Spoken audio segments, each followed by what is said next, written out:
Hello everybody and welcome back to another week of comic books. This time in the Fortress of Solitude we're going to be checking out Superman issue 4 by Joshua Williamson, Jamal Campbell and Nick Dragotta. Lex Luthor's secret supervillains make their next play against Superman as Silver Banshee is dragged into the mix and forced to battle the Man of Steel or her loved ones will be killed. Lex and Superman meanwhile have been busy and we are treated to a little tease of what their adventures have been up to since the last issue, with them joining Supercorp together. Adventures I would have very much liked to have seen realized, but I like that Williamson uses them to show us that time has passed since the last issue a few weeks ago, having the book run in sort of a real-time pace along with us. The core of the issue is finally exploring who or what Dr. Farm and Graft are and how they are related to Luthor's past, revealing a pretty surprising yet cool start to the young Luthor's arrival in Metropolis, revealing that he became one of Metropolis's earliest heroes, using his scientific brilliance to battle Farm and Graft and protect Metropolis's poor and homeless. Williamson uses this as an opportunity to build up Lex's need and want to be a hero and where that desire was born from, but also makes it very clear that Lex could actually be telling a few fibs to ingratiate himself to Superman a little bit more, kind of hope that the hero will see that they have something they can relate to one another with. Of course, Superman doesn't see that at all, and it also brings up the idea that Clark has, for a time now, viewed Lex as kind of a lost cause and someone who cannot and will not be changed for the better. Thus, he won't believe anything the villain says and is always on guard around him, and rightly so, since he does figure out that Lex is lying to him about something and dodging questions regarding these new villains. Luthor's early days also mirror Clark's early days in Metropolis really well as well, where when Clark arrived he was,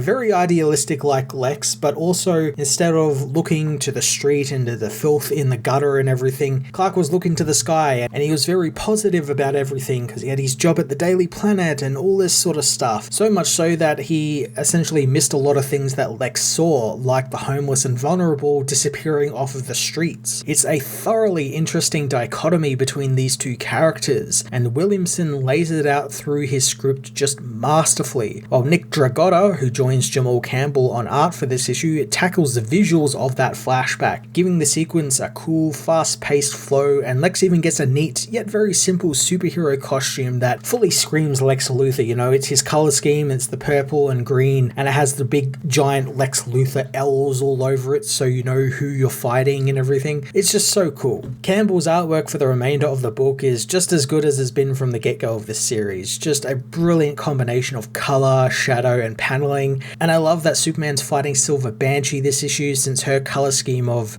silver, white, and black contrasts with Superman's very colorful reds and blues and yellows. Very nice how he puts it all together. Metropolis as a character also gets some love as we get to explore her storied past through Lex's story, as well as where Superman finds himself pursuing the villains to, discovering a city built on top of a city, and thanks to Metropolis being destroyed and rebuilt so many times over the years, there's just this huge labyrinth beneath everything that Superman knows, which does make sense. And again, it's kind of Williamson just building off all of the things we've seen before in Superman comics over the years, all the different battles and everything, and kind of homaging them in this and making them part of the story and part of how these villains could have survived for so long, because there's just labyrinths of tunnels to be hiding in and everything. Of course, Superman and Lex's investigation leads Clark into a trap, and that's where he fights the supercharged Silver Banshee. Again, like he's been doing since issue 1, Williamson takes something that's familiar to Superman and adds a refreshing new aspect to it. In this case, kryptonite and its variants, having the villains use this sort of claw made of different colors of kryptonite and use its radiation in a really unique way where they charge the radiation and up the radiation so much so that it begins to infect metahumans' powers and gives them a kind of boost, which is quite a cool way to use kryptonite, and an interesting way that isn't just throwing a green rock at Superman and hopefully he gets a little bit weak that you can,